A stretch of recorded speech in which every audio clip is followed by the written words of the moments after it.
मैं doctor Pushkar Dwivedi, cancer expert. आज आपसे कैंसर के विषय में कुछ बात करने आया हूँ। तो अक्सर हमसे जो प्रश्न हमारे पेशेंट्स द्वारा पूछे जाते हैं उन्हीं का मैं उत्तर देने का प्रयास करूँगा। जैसे एक प्रश्न हमसे रूटीन में पूछा जाता है कि कीमोथेरेपी के क्या साइड इफ़ेक्ट हैं। तो जो कॉमन साइड इफ़ेक्ट हैं जैसे nausea, vomiting, hair loss, loose motion, मतलब उल्टी होती है मरीज को, पतला दस्त होता है, हेयर लॉस होता है। हालांकि मैं ये स्पष्ट करना चाहूँगा कि सारी कीमोथेरेपी से हेयर लॉस नहीं होता, कुछ कीमोथेरेपी से होता है, कुछ से नहीं होता। तो किस पेशेंट को क्या कीमोथेरेपी लगने वाली है वो उसका डॉक्टर उसको बताएगा कि क्या इस कीमोथेरेपी से उसको पेशेंट को हेयर लॉस होगा या नहीं होगा। दूसरा चीज़, नौशिया वॉमिटिंग, जो उल्टी की समस्या है वो आज की डेट में हमारे पास बहुत अच्छी दवाइयाँ आ गई हैं।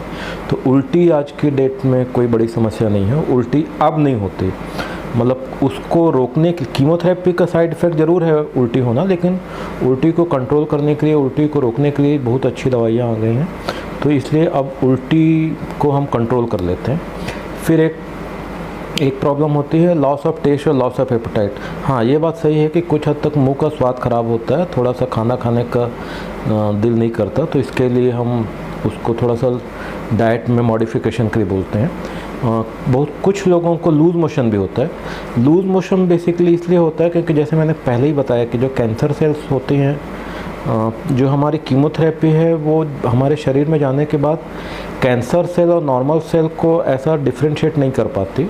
वो बेसिकली जो भी सेल तेज़ी से डिवाइड हो रहे हैं उसको जाके ये मारने का काम करती है। तो हेयर फॉलिकल्स भी तेज़ी से डिवाइड होते हैं, इसलिए वो हेयर लॉस होता है क्योंकि हेयर फॉलिकल को भी मारती है। हमारी जो इंटेस्टाइन है, जो खाने की नली है, उसके अंदर जो कोशिकाएं हैं वो भी तेज़ी से डिवाइड होती हैं थोड़ा, इसलिए उसमें भी टॉक्सिसिटी ज़्यादा होती है और लूज़ मोशन होने का चांस बढ़ता है। और फिर जो हमारे जो जर्म सेल, जो टेस्टिस और ओवरी की कोशिकाएं हैं, वो भी तेज़ी से डिवाइड होते हैं, इसलिए उससे इनफर्टिलिटी का रिस्क होता है बहुत सारी कीमोथेरेपी से। उसको प्रिजर्व करने के लिए सीमन प्रिजर्वेशन या ओवम प्रिजर्वेशन का ऑप्शन होता है। वो यदि फर्टिलिटी इशू है पेशेंट के लिए तो उसको डिस्कस करके वो ऑप्शन एक्सप्लोर किया जाता है। पेशेंट को बताया जाता है कि कैसे फर्टिलिटी को प्रिजर्व किया जा सकता है, कीमोथेरेपी के लेते हुए भी हम कैसे आपकी फर्टिलिटी को प्रिजर्व कर सकते हैं। फिर एक ऑप्शन है कि टारगेटेड थेरेपी। टारगेटेड थेरेपी जैसा मैंने पहले ही बताया कि चूँकि सिर्फ कैंसर सेल को टारगेट करती है, निश्चित तौर पर इसमें साइड इफ़ेक्ट कीमोथेरेपी की तुलना में कम है। इम्यूनोथेरेपी में भी साइड इफ़ेक्ट हैं। कोई भी एलोपैथी की दवाई पूरी तरीके से साइड इफ़ेक्ट से फ्री तो होती नहीं, लेकिन निश्चित तौर पर इम्यूनोथेरेपी में भी कीमोथेरेपी की तुलना में कम साइड इफ़ेक्ट हैं। मोस्टली जो साइड इफ़ेक्ट होते हैं वो एंडोक्राइन ऑर्गन्स के डिसफंक्शन से होते हैं। जैसे थायराइड कम भी हो सकता है, ज़्यादा भी हो सकता है, हाइपोथायराइडिज्म, हाइपरथायराइडिज्म, इस तरीके की चीज़ हो, हाइपोथैलेमस पिट्यूटरी एड्रिनल एक्सिस, ये इफेक्ट होता है। मतलब ज़्यादातर एंडोक्राइन, चूँकि इम्यूनोथेरेपी इम्यूनिटी के साथ जाके प्ले कर रहा है आपके शरीर में, इसलिए एंडोक्राइन ऑर्गन जो हैं वो उनका वर्किंग इसके वजह से अफेक्ट होता है। हम कीमोथेरेपी के दौरान मरीजों को क्या सलाह देते हैं कि क्या खाना क्या नहीं खाना। तो हमारी पहली सलाह तो ये रहती है कि आप ऐसा फूड लीजिए जिसमें कि इन्फेक्शन का रिस्क सबसे कम हो। मतलब कि आप पका हुआ भोजन लीजिए, कच्चा भोजन मत लीजिए। क्योंकि कच्चे भोजन में बैक्टीरिया, माइक्रो ऑर्गेनिज्म ज़्यादा होते हैं। जब आप उस फूड को पका लेते हैं तो पकाने के बाद उसमें जो माइक्रो ऑर्गेनिज्म्स हैं, जो भी बैक्टीरिया, फंगस, वायरस हैं, वो सब ख़त्म हो जाते हैं, तो इन्फेक्शन का रिस्क कम हो जाता है। मतलब आप दाल, चावल, रोटी, सब्जी, वेज, नॉन वेज, दूध, दही, घी, जो खाना चाहें खा सकते हैं। पर फ्रूट, सलाद, जूस, ये तीन चीज़ हम थोड़ा सा केयरफुल बोलते हैं इसको खाने में, क्योंकि फ्रूट्स को आप पका के नहीं खाते, वैसे सलाद को भी आप पका के नहीं खाते, और जूस तो जूस ही है। तो इसमें चूँकि बहुत सारे माइक्रो ऑर्गेनिजम्स होते हैं तो इसमें रिस्क ऑफ इन्फेक्शन भी ज़्यादा होता है। तो ये चीज़ों को लेने से पहले थोड़ा सा केयरफुल रहिए। ड्राई फ्रूट आप बेशक जितना चाहे उतना ले सकते हैं, ड्राई फ्रूट लेने में कहीं कोई समस्या नहीं है, उसमें रिस्क ऑफ इन्फेक्शन काफ़ी कम है। फिर एक प्रश्न आता है कि कॉस्ट ऑफ ट्रीटमेंट। तो कॉस्ट ऑफ ट्रीटमेंट देखिए, एक मैं अपने सारे पेशेंट्स को अपने ओपीडी में भी समझाने का प्रयास करता हूँ। जितने अर्ली स्टेज में कैंसर पिकअप होता है उसमें कॉस्ट ऑफ ट्रीटमेंट कम होता है, जितने एडवांस स्टेज में कैंसर पिकअप होता है उसमें कॉस्ट ऑफ ट्रीटमेंट बढ़ जाता है और रिज़ल्ट भी उतने अच्छे नहीं होते। क्योंकि अर्ली स्टेज में जैसे मैंने बताया कि सिंगल मोडेलिटी ट्रीटमेंट इस्तेमाल होता है ज़्यादातर, एडवांस स्टेज में कंबाइंड मोडेलिटी होगा। कंबाइंड मोडेलिटी मतलब आपको सर्जरी भी करनी है, ऑपरेशन भी करना है, कीमोथेरेपी भी करना है, रेडियोथेरेपी भी करना है, इम्यूनोथेरेपी भी कई बार लगेगी। तो ऑफ कोर्स निश्चित तौर पे कॉस्ट ऑफ ट्रीटमेंट इससे निश्चित तौर पे बढ़ेगा। तो जो की है सक्सेस की वो ये है कि अर्ली डिटेक्शन, जिसको बोलते हैं cancer is curable if detected early. तो ज़रूरी ये है कि हम जितना जल्दी इसको शुरुआती दौर में बीमारी को पकड़ें तो बीमारी के ठीक होने की गुंजाइश बढ़ जाती है। और शुरुआती दौर में हम पकड़ेंगे तभी जब हम इस बीमारी को लेके अवेयर होंगे। तो हमारा इस तरीके का जो भी जैसे आज जो वीडियो बनाने का भी पर्पस है, उसका पर्पस मेनली ये रहता है कि हम अवेयरनेस क्रिएट करें समाज में इस बीमारी को लेकर, जो भ्रांतियाँ हैं उसको दूर करने का प्रयास किए। और यदि लोग उस चीज़ को लेके अवेयर होंगे तो उसको जल्दी पिकअप करेंगे और निश्चित तौर पे उससे कॉस्ट ऑफ ट्रीटमेंट भी कम होगा और रिज़ल्ट भी इम्प्रूव होंगे।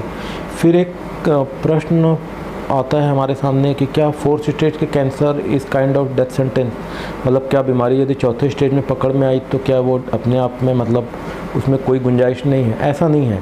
पिछले 20 सालों में साइंस ने बहुत प्रगति की है। जैसे हम लंग कैंसर की बात करें, लंग कैंसर को मैं उदाहरण के लिए बता रहा हूँ, उसमें आज की डेट में इतने सारे टारगेटेड एजेंट हैं, EGFR blocker, ALK blocker, HER2 blocker, ये सब अलग अलग पाथवेज को ब्लॉक करते हैं।